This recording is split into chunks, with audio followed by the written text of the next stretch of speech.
الله والله والله هناك خطة عظيمة وخطيرة لضرب الإسلام، لضرب الإسلام.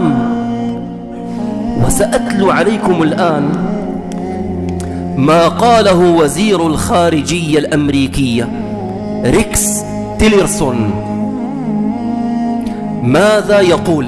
والأمر ليس سري، الفيديو موجود لمن أراد الرجوع إليه. أنا كتبت ما قاله بالحرف. اسمع إلى الخطة. وما الذي يدبرونه ويمكرونه للإسلام؟ أحد نتائج قمة الرئيس في الرياض، يقصد ترامب،